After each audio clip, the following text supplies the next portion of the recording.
Ya, Salam, selamat pagi jemaat yang dikasihi Tuhan. Kita bertemu kembali di dalam ibadah pada pagi hari ini. Namun sebelum kita memulai ibadah kita, mari kita mempersiapkan hati dan pemikiran kita sehingga kita berkonsentrasi di dalam mengikuti ibadah pada pagi hari ini. Saat teduh dimulai.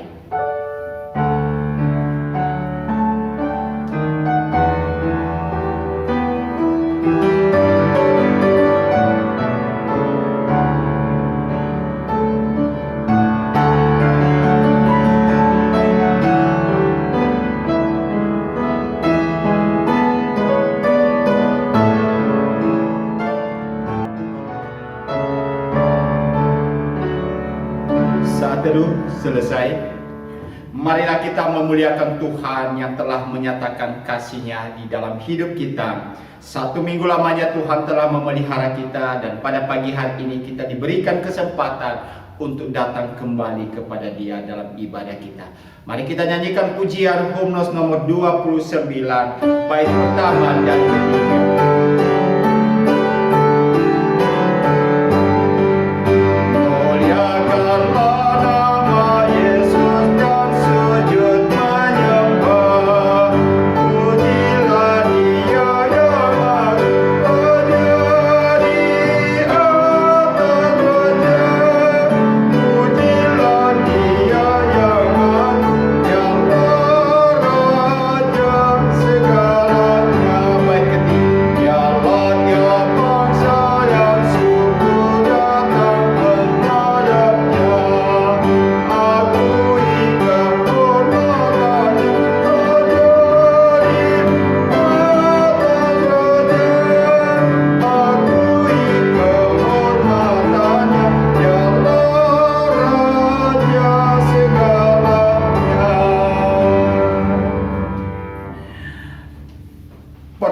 Kita di dalam ibadah pada pagi hari ini datangnya dari Allah Tritunggal, Tuhan yang sudah menyatakan diri-Nya di dalam Allah Bapa, Allah Anak, dan Allah Roh Kudus. Sesungguhnya Ia berkenan hadir di tengah-tengah ibadah kita serta memberkati kita dengan berkat-Nya demikian. Damai sejahtera dari Allah Bapa, kasih karunia daripada Tuhan kita Yesus Kristus dicurahkan kepada kita di sepanjang ibadah pada pagi hari ini. Amin. Firman Tuhan mengawali ibadah kita. Mari kita membaca di dalam 1 Tawarikh pasal 16 ayat yang ke-10. Demikian firman Tuhan. Bermegahlah di dalam nama-Nya yang kudus. Biarlah bersuka hati orang-orang yang mencari Tuhan. Mari kita menanggapi sabda Tuhan ini dengan pujian Hymnos nomor 47. Kita nyanyikan 2 kali.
adalah senantiasa kita memberikan rasa hormat kita kepada Tuhan.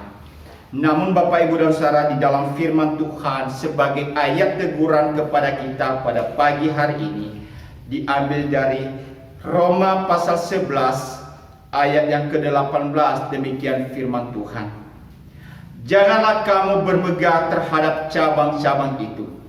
Jikalau kamu bermegah, ingatlah bahwa bukan kamu yang menopang akar itu, melainkan akar itu yang menopang kamu.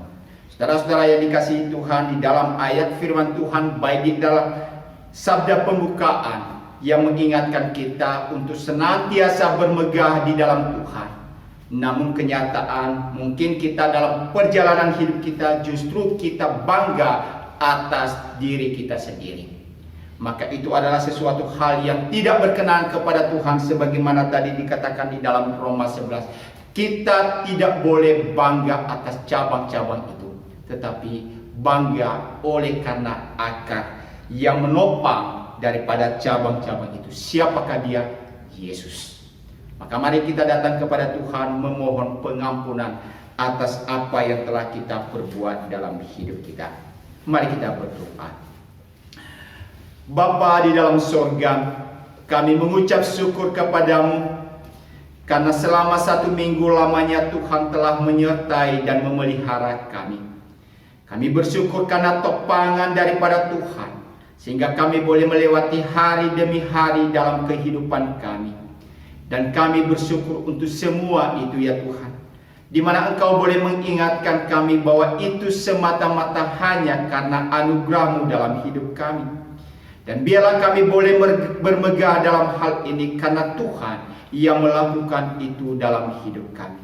Namun ya Tuhan, kalau kami memeriksa dari diri kami dalam perjalanan kami selama 1 minggu ini, sering sekali kami bermegah, kami berbangga atas diri kami dan mengabaikan Tuhan dalam hal ini. Engkau ingatkan kami pada pagi hari ini bahwa itu adalah tidak berkenan kepadamu ya Tuhan. Biarlah kami bermegah di dalam Kristus Yesus yang telah menopang kami dalam kehidupan kami. Dan kalau hal itu nyata dalam kehidupan kami, kami memohon ampuni kami atas segala dosa, kesalahan yang telah kami perbuat. Dan biarlah Engkau boleh mengubahkan kehidupan kami ya Tuhan, dan senantiasa bermegah di dalam Engkau. Terima kasih Bapa di surga. Inilah doa pengakuan dosa kami yang kami boleh panjatkan di dalam satu nama, Tuhan kami Yesus Kristus, Allah kami yang hidup. Amin. Saudara-saudara yang dikasihi Tuhan, sebagai ayat peneguhan bahwa Tuhan senantiasa memberikan anugerah pengampunan itu kepada kita, maka mari kita membaca di dalam Roma pasal 4 ayat 7 sampai dengan ayat yang ke-8. Demikian firman Tuhan. Berbahagialah orang yang diampuni pelanggaran-pelanggarannya dan yang ditutupi dosa-dosanya. Berbahagialah manusia yang kesalahannya tidak diperhitungkan Tuhan kepadanya. Sungguh kita berbahagia karena Tuhan telah memberikan anugerah pengampunan itu kepada kita. Mari kita menyambut akan sabda pengampunan ini dengan pujian Hymnos 184. Kita nyanyikan 2 kali.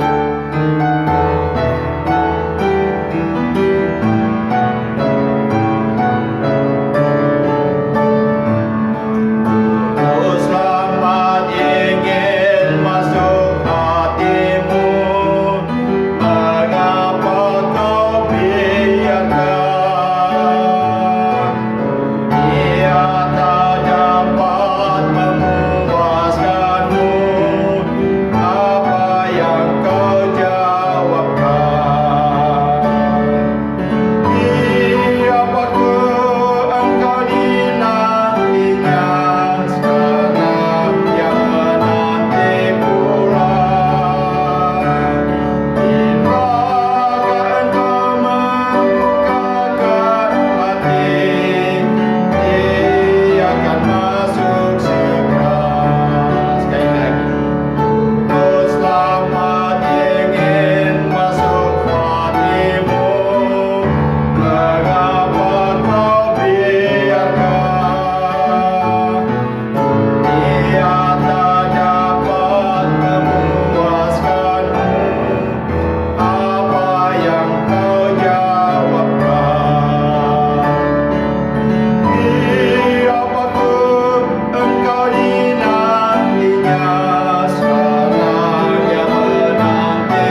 senantiasa yang bertahta dalam hidup kita.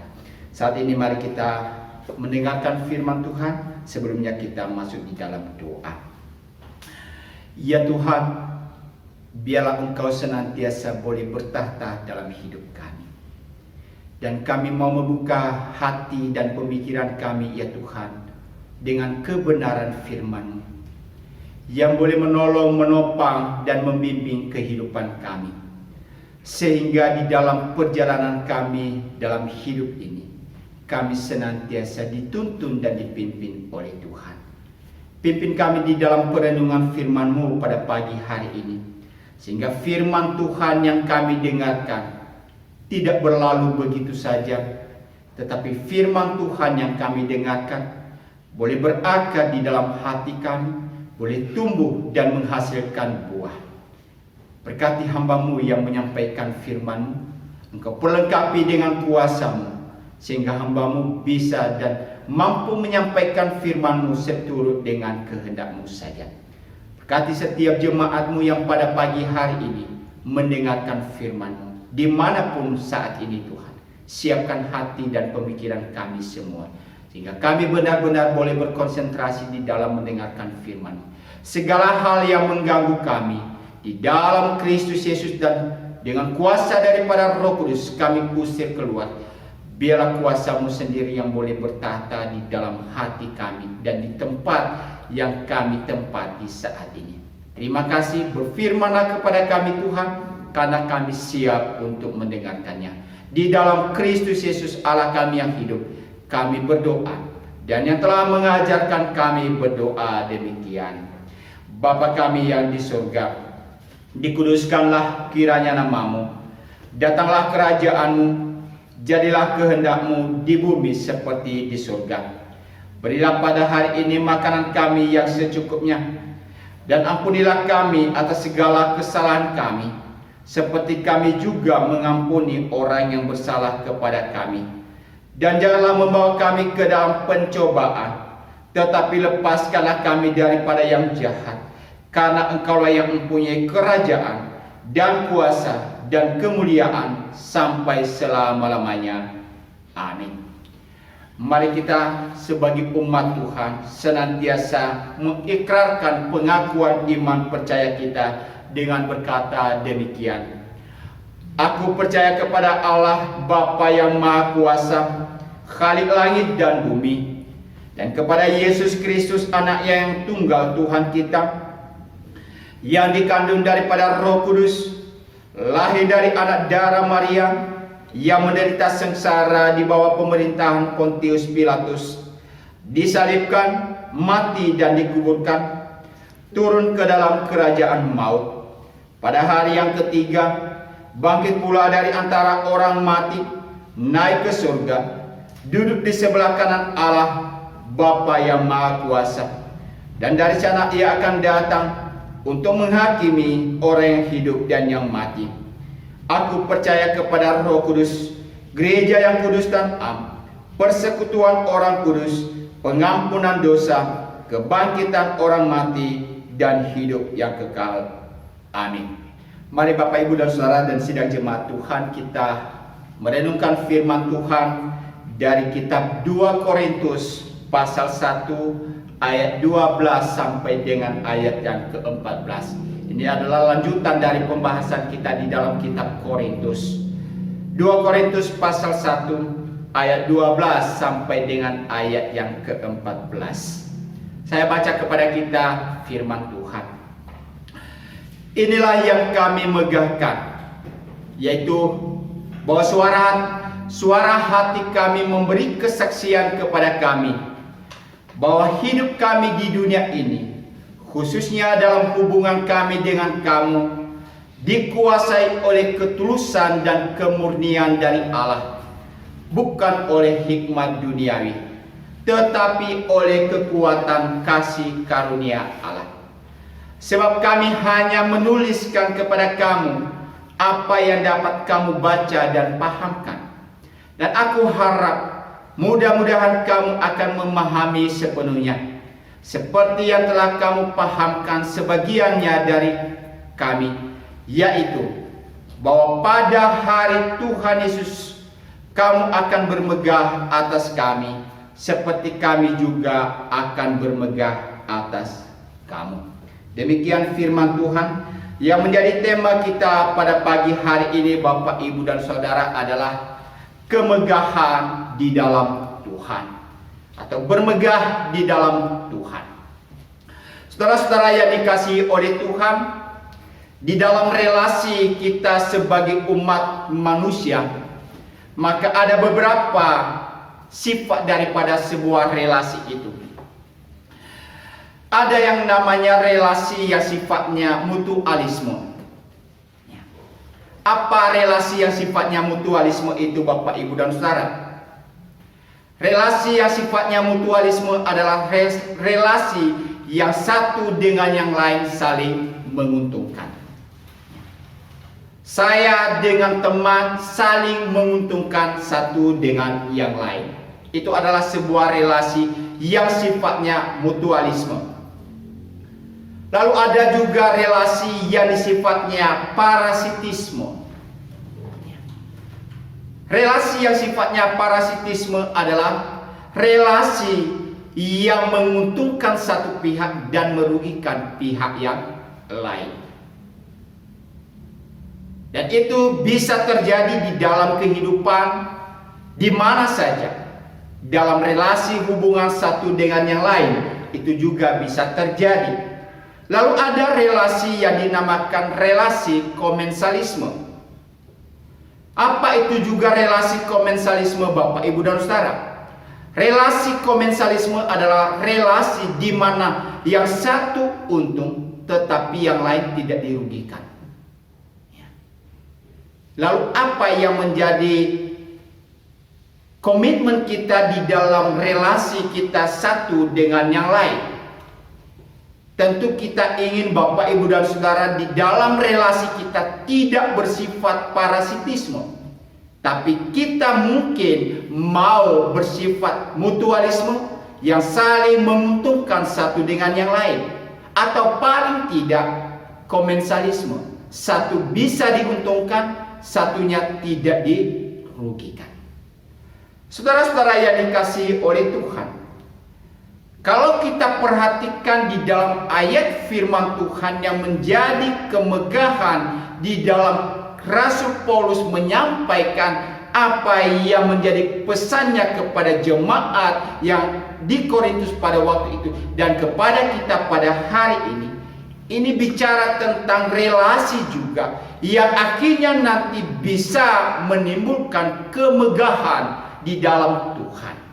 Kalau kita tadi perhatikan di dalam ayat 12, dikatakan di dalam ayat 12 ini, inilah yang kami megahkan, yaitu bahwa suara hati kami memberikan kesaksian kepada kami bahwa hidup kami di dunia ini, khususnya dalam hubungan kami dengan kamu, dikuasai oleh ketulusan dan kemurnian dari Allah, bukan oleh hikmat duniawi, tetapi oleh kekuatan kasih karunia Allah. Kalau kita melihat di dalam bagian tengah-tengah di ayat ini, Bapak, Ibu, dan Saudara, di mana Rasul Paulus menyampaikan sebuah pesan bagaimana relasinya antara dirinya dengan umat percaya yang ada di Korintus pada waktu itu. Bagaimana relasi yang terjadi di antara mereka. Dan relasi yang kita lihat di sini bukan relasi yang sifatnya tadi seperti di awal saya katakan adalah parasitisme. Tapi dikatakan di sini khususnya dalam hubungan kami dengan kamu dikuasai oleh ketulusan dan kemurnian dari Allah, bukan oleh hikmat duniawi. Bapak, Ibu, dan Saudara yang dikasihi Tuhan, di sini kita bisa melihat apa yang menjadi dasar, apa yang menjadi konsep daripada pemikiran Paulus di dalam membangun hubungannya satu dengan yang lain. Tentu kita harus memahami dulu latar belakang ini Bapak, Ibu, dan Saudara. Kenapa Rasul Paulus sampai menyampaikan pesan sedemikian rupa? Ternyata kalau kita melihat tema di dalam perikop kita adalah perubahan dalam rencana Paulus. Di mana pada waktu itu Bapak, Ibu, dan Saudara, ada satu kerinduan daripada Paulus untuk mengunjungi jemaat yang ada di Korintus. Ada kerinduan dia untuk bisa membimbing jemaat yang ada di Korintus. Ia ingin bertatap muka. Ya, mungkin seperti keadaan kita saat ini Bapak, Ibu, dan Saudara. Kita ingin bertemu satu dengan yang lain. Kita rindu untuk bisa bersekutu satu dengan yang lain. Saya bisa memahami Bapak, Ibu, dan Saudara, kerinduan daripada jemaat saat ini untuk bisa beribadah kepada Tuhan. Persekutuan satu dengan yang lain. Itu adalah sebuah kerinduan yang sangat luar biasa. Karena kita di tengah-tengah pandemi ini sudah lama kita tidak bisa bersekutu dengan satu dengan yang lain. Sehingga kerinduan itu bisa muncul di tengah-tengah kita Bapak, Ibu, dan Saudara. Namun kalau kita perhatikan tadi di dalam latar belakang ini, kerinduan Paulus itu Bapak, Ibu, dan Saudara ada. Namun oleh karena situasi yang sedang terjadi, akhirnya Paulus membatalkan rencana untuk berkunjung kepada jemaat di Korintus. Lalu apa tanggapan jemaat di Korintus pada waktu itu Bapak, Ibu, dan Saudara? Berbeda. Ada banyak konsep yang mereka lakukan. Ada banyak praduga-praduga yang ditujukan kepada Rasul Paulus. Mungkin salah satunya Bapak, Ibu, dan Saudara, aduh, Rasul Paulus ini orang yang sulit untuk bisa dipercaya. Hari ini berkata A, besok berkata B. Orang ini sulit untuk bisa dijadikan teladan dalam hidup. Karena apa? Ia bukan orang yang konsisten di dalam perkataannya. Ia bisa berkata A, ia bisa berkata begini, tapi realitanya tidak seperti itu. Dan kita bisa melihat Bapak, Ibu, dan Saudara, kalau terjadi dalam kehidupan kita hari ini seperti itu.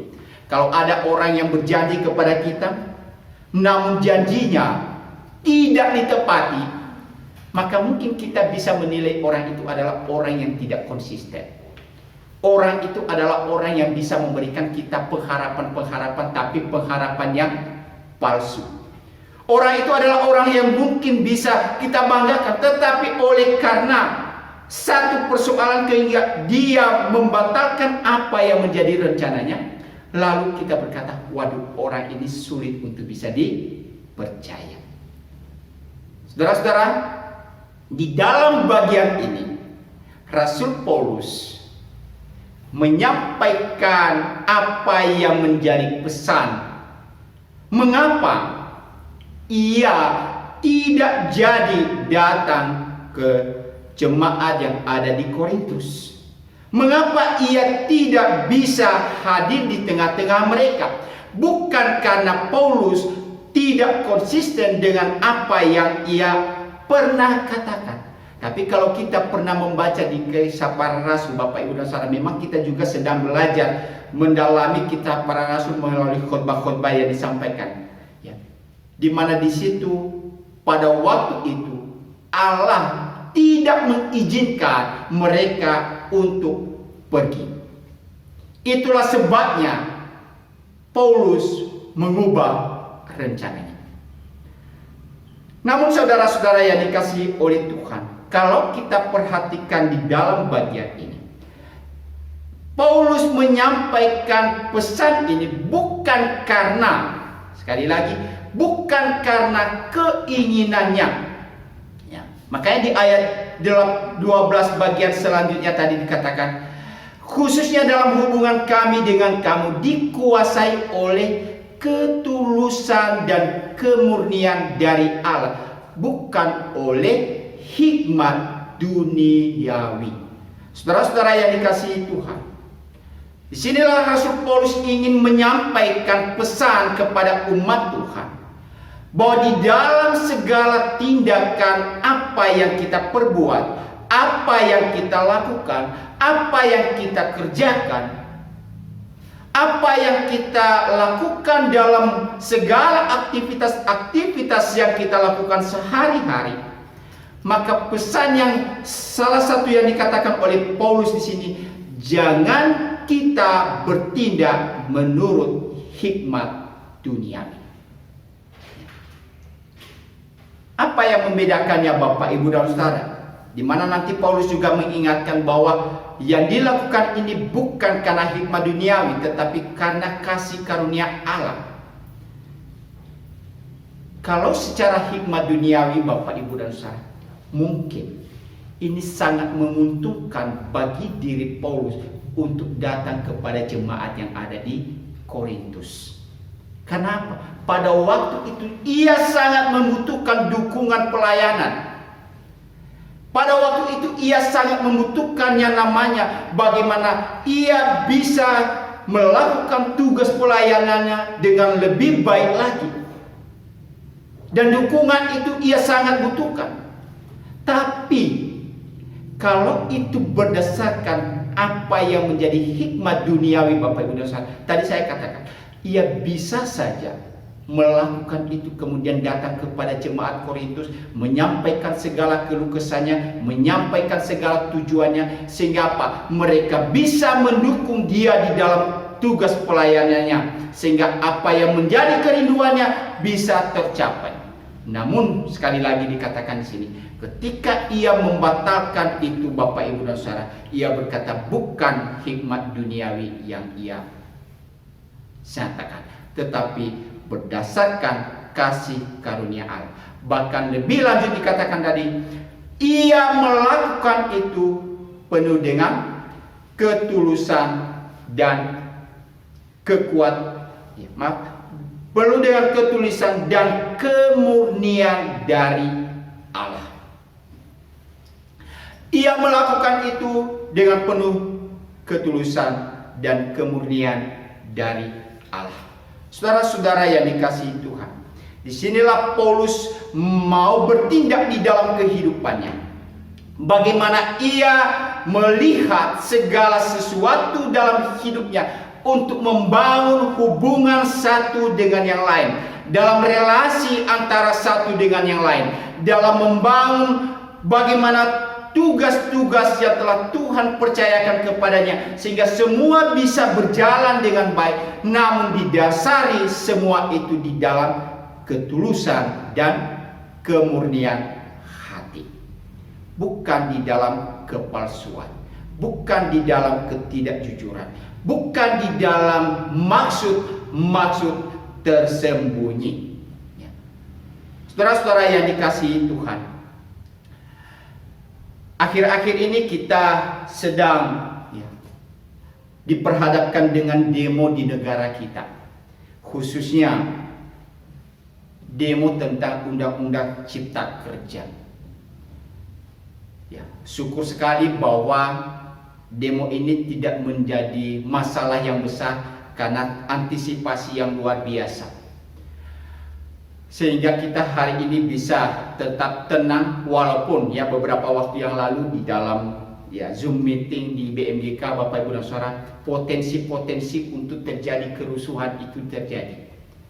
Tetapi kita bersyukur karena Tuhan, dengan campur tangan Tuhan, segala hal itu bisa teratasi dengan baik dan kita bisa terhindar daripada sikap-sikap demo yang anarkis itu, walaupun sempat terjadi. Namun apa yang kita bisa belajar dari sini Bapak, Ibu, dan Saudara?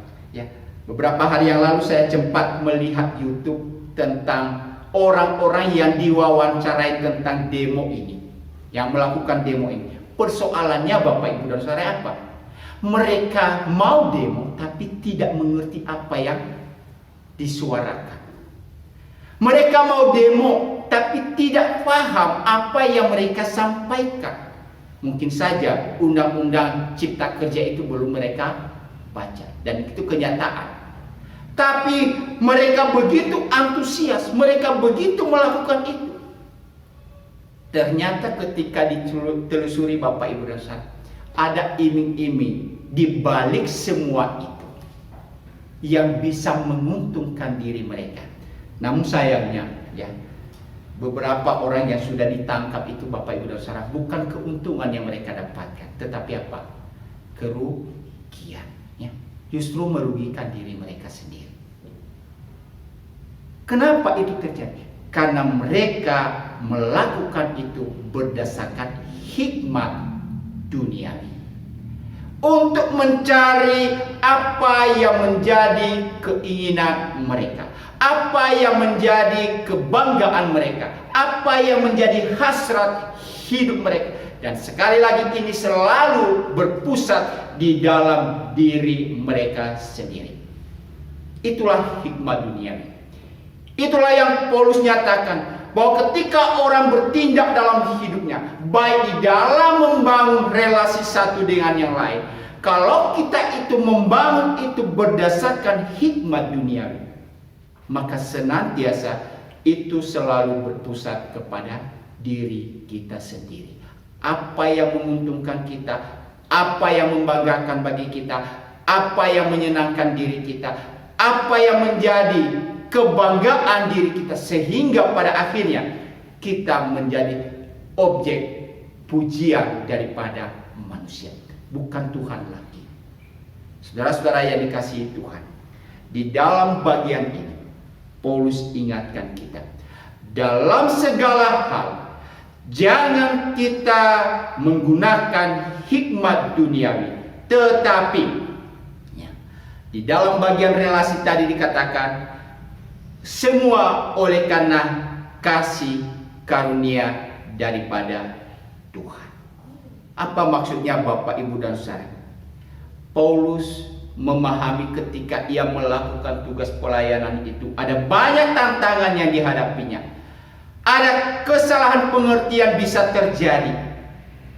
Tetapi ia berkata, kami melakukan itu, kami membuat itu semua, kami berencana itu, bahkan rencana kami bisa berubah.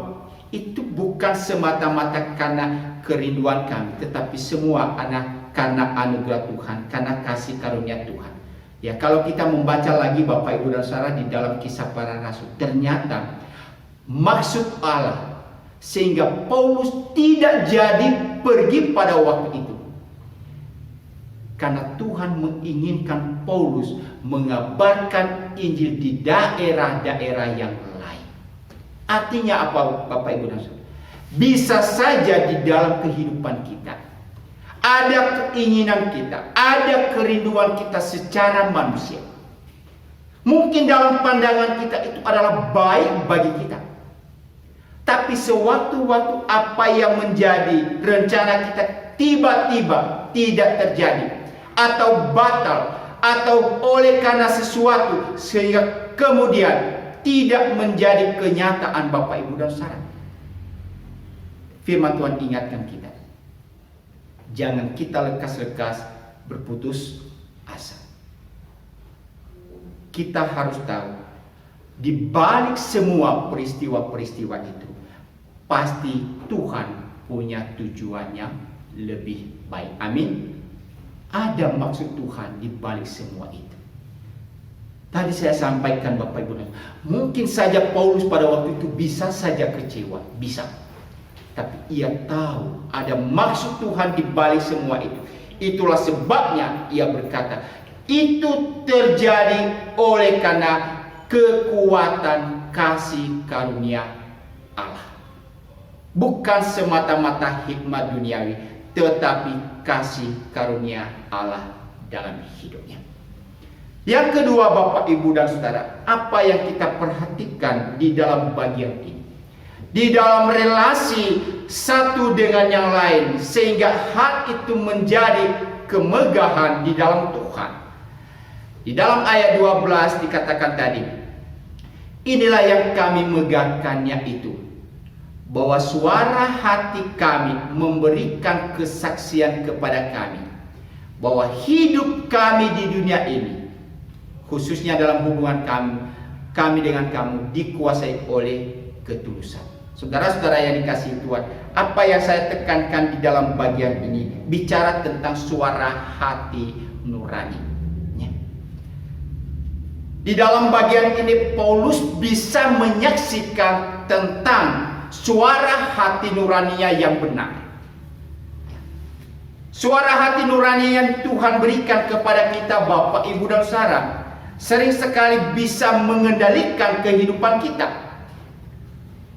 Tapi suara hati nurani daripada apa yang disampaikan oleh Paulus di sini Bapak, Ibu dan Saudara adalah sebuah hal yang menyatakan tentang identitas daripada diri Paulus sendiri. Artinya apa Bapak, Ibu dan Saudara? Melalui suara hati nuraninya, ia bisa menyatakan tentang siapakah dirinya sebenarnya.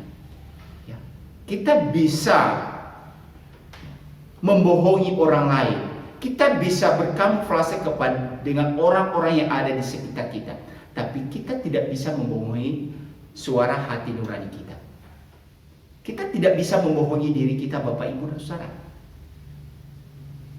Kita bisa melakukan segala sesuatu dengan berpura-pura di hadapan semua orang, tapi sekali lagi kita tidak bisa membohongi diri kita sendiri. Itulah sebabnya Paulus berkata, di dalam apa yang ia lakukan, suara hati nuraninya pun turut bersaksi. Artinya apa?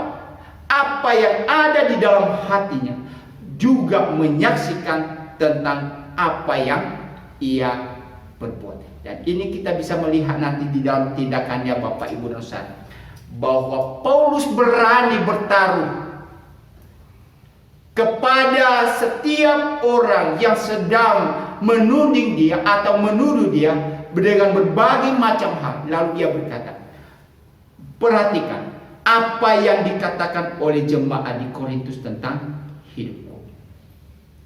Apa yang dikatakan oleh jemaat yang ada di Korintus tentang cara hidupku. Mereka adalah saksi hidup dari apa yang saya lakukan. Artinya apa Bapak, Ibu dan Saudara? Ketika Paulus menyampaikan hal ini, suara hatinya ikut bersaksi tentang apa yang dilakukannya, dan semuanya itu adalah kebenaran. Tidak ada kepalsuan, tidak ada kepura-puraan. Apa yang ada di dalam hatinya, itulah yang ia nyatakan di dalam tindakan dan perbuatan. Karena apa Bapak, Ibu dan Saudara? Mari kita perhatikan di dalam penjelasan Paulus nanti ketika ia mengubah rencana itu, lalu ia coba menghubungkan itu dengan Allah dalam hidupnya. Ayat 17 sampai dengan ayat yang ke-20. Saya baca kepada kita Bapak, Ibu dan Saudara. Jadi adakah aku bertindak serampangan dalam merencanakan hal ini? Atau adakah aku membuat rencanaku itu menurut keinginanku sendiri, sehingga padaku serentak terdapat dia dan tidak? Jadi di sini kita bisa melihat kepura-puraan itu bisa terjadi Bapak, Ibu dan Saudara. Demi Allah yang setia, janji kami kepada kamu bukanlah serentak ya dan tidak. Karena Yesus Kristus anak Allah yang telah kami beritakan di tengah-tengah kamu, yaitu olehku dan oleh Silwanus dan Timotius, bukanlah ya dan tidak, tetapi sebaliknya, di dalam dia hanya ada ya. Sebab Kristus adalah ya bagi semua janji Allah. Nah, di sini kita perhatikan Bapak, Ibu dan Saudara. Paulus bisa berkata semua itu, apa yang menjadi rencananya, dan kemudian itu berubah dalam hidupnya. Itu bukan berasal dari dirinya, tetapi semua itu karena campur tangan Tuhan di dalam hidupnya. Sehingga ia bisa bersaksi bahwa itu semua tidak ada kepura-puraan, tetapi semua oleh karena Tuhan. Karena ia tahu di dalam Tuhan tidak ada kepura-puraan. Tapi di dalam Tuhan semua adalah sesuatu yang pasti. Dan apa yang Tuhan katakan adalah benar adanya. Itulah sebabnya Paulus berani berkata dalam hidupnya, yang lebih tahu tentang hidupku, yang lebih mengerti tentang hidupku adalah Allah yang bisa melihat segala sesuatu di dalam diri setiap manusia. Maka saudara-saudara yang dikasihi Tuhan, di dalam bagian ini Paulus mengingatkan kepada kita Bapak, Ibu dan Saudara, apa yang menjadi dasar daripada apa yang kita lakukan di dalam kehidupan ini. Kita bisa melakukan segala sesuatu Bapak, Ibu dan Saudara. Dan tadi saya sampaikan bahwa suara hati kita adalah saksi hidup yang bisa menyaksikan tentang siapakah diri kita, yang bisa diwujudkan di dalam tindakan dan perbuatan kita. Nah, tentu dengan demikian mari kita melihat seperti apakah hati nurani kita Bapak, Ibu dan Saudara. Apakah hati nurani kita senantiasa dikuasai oleh hikmat duniawi atau kasih karunia Allah? Tentu kita merindukan dalam hidup kita setiap keadaan kita dikuasai oleh kasih karunia Allah, dikuasai oleh firman Allah, disaksikan oleh firman Allah. Dan itulah yang senantiasa digerengungkan oleh Rasul Paulus di dalam bagian hidupnya Bapak, Ibu dan Saudara. Bahwa di dalam perilakunya, di dalam segala tindakannya, ia selalu melihat rencana-rencana Allah yang terbaik dalam hidupnya. Ia bertindak berdasarkan pimpinan dan penyertaan daripada Tuhan. Saudara-saudara yang dikasihi Tuhan, bagaimana di dalam tindakan dan apa yang kita lakukan di dalam kehidupan kita sehari-hari? Orang-orang lain yang ada di sekitar kita adalah saksi hidup yang bisa melihat kehidupan kita. Adakah orang-orang yang ada di sekitar kita bisa bangga terhadap diri kita? Dan mereka bisa mempermuliakan Allah melalui kehidupan kita. Bermegah di dalam Tuhan. Itulah yang dilakukan oleh Paulus. Ketika ia senantiasa bertindak, ia selalu bekerja, ia selalu melakukan segala sesuatu berdasarkan apa yang Tuhan nyatakan di dalam hidupnya. Oleh karena itu Bapak, Ibu dan Saudara, mari kita di dalam kehidupan kita sebagai umat Tuhan, di dalam membangun relasi hubungan kita satu dengan yang lain, mari senantiasa membangun itu berdasarkan kasih karunia Allah yang telah kita alami dan kita terima dalam kehidupan kita. Sehingga melalui itu juga Bapak, Ibu dan Saudara, kehidupan kita bisa menjadi berkat bagi orang lain. Dan tadi di dalam firman Tuhan, mari kita melakukan itu dengan penuh ketulusan dan kemurnian hati yang dilihat dari Allah. Mari kita hidup sepenuhnya menyenangkan hati Tuhan. Amin untuk firman Tuhan. Mari kita masuk di dalam doa.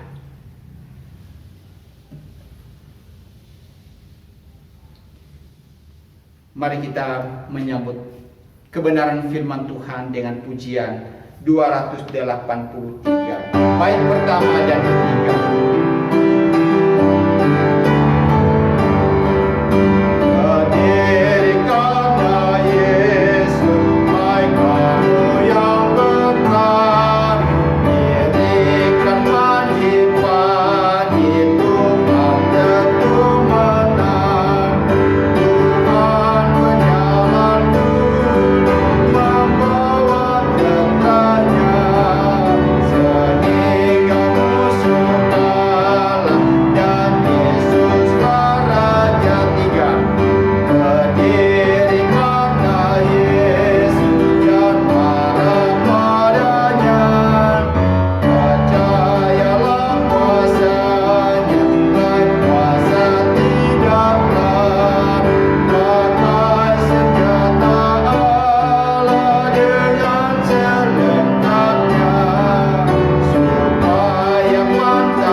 Kebaktian Minggu tanggal 28 Oktober 2020 tetap dilaksanakan secara online melalui WA Grup Gemar.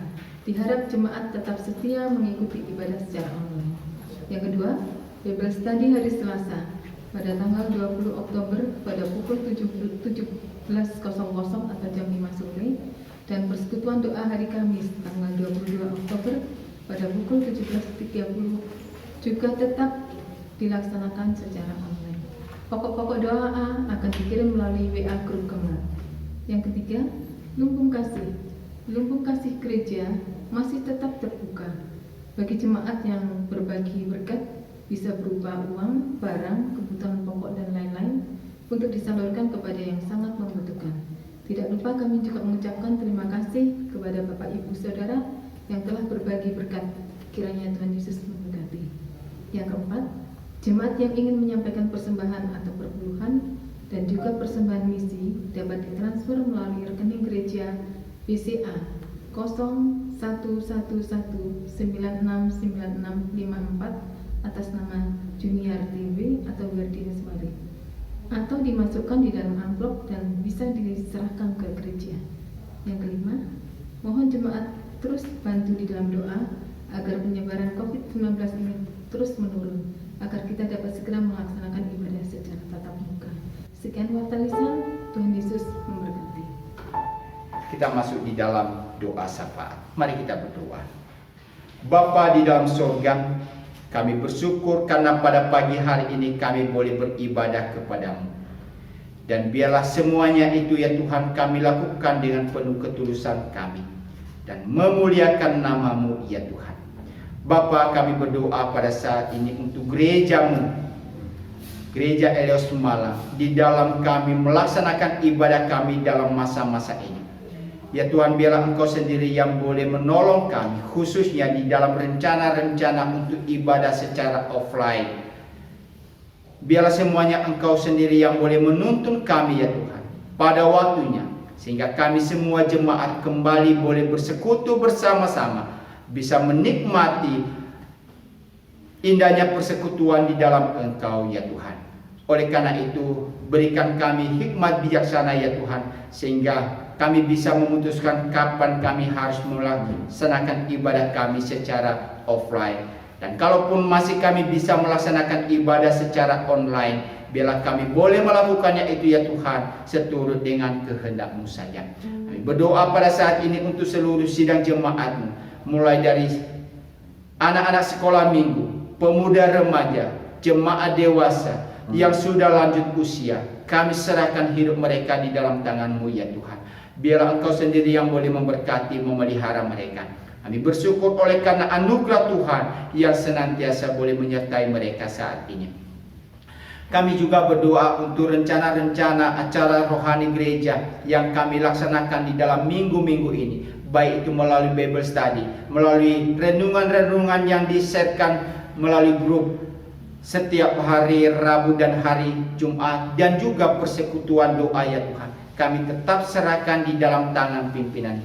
Bahkan juga untuk rekaman-rekaman yang kami lakukan, baik setiap hari Sabtu dan rekaman yang lain, Tuhan berkati semua itu sehingga menjadi kemuliaan bagi nama-Mu. Bahkan kami juga berdoa untuk kebutuhan-kebutuhan rohani, kebutuhan-kebutuhan gereja ya Tuhan. Biarlah Engkau juga boleh mencukupkan itu kepada kami. Bahkan kami berdoa untuk persembahan-persembahan yang telah disampaikan oleh jemaat. Kiranya Engkau boleh memberkati persembahan ini ya Tuhan, menjadi dupa yang harum untuk pelebaran kerajaan-Mu di tengah-tengah dunia ini. Terima kasih Bapa di surga. Kami berdoa untuk bangsa dan negara kami. Kiranya Engkau juga boleh memimpin bangsa kami, lebih-lebih Tuhan di dalam menghadapi situasi-situasi sekarang ini. Berikan hikmat bijaksana, mulai dari pemerintahan, dari pusat sampai ke daerah-daerah, sehingga mereka boleh menjalankan tugas mereka dengan penuh tanggung jawab. Terima kasih Bapa di surga untuk kehidupan kami di dalam kami memasuki minggu yang baru. Kiranya Tuhan sendiri yang boleh memimpin, menyertai kami sehingga kami bisa melewati minggu ini dengan pimpinan dan pertolongan daripada Tuhan. Terima kasih, terpujilah Engkau ya Tuhan. Di dalam Kristus Yesus kami berdoa. Amin. Kita akhiri ibadah kita Bapak Ibu dan Saudara. Kita nyanyikan pujian 361 bait pertama dan keempat.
Tuhan memberkati engkau dan melindungi engkau. Tuhan menyinari engkau dengan wajah-Nya dan memberikan engkau kasih karunia. Tuhan menghadapkan wajah-Nya kepadamu dan memberikan engkau damai sejahtera dari sekarang sampai selama-lamanya. Amin. Pujian 276.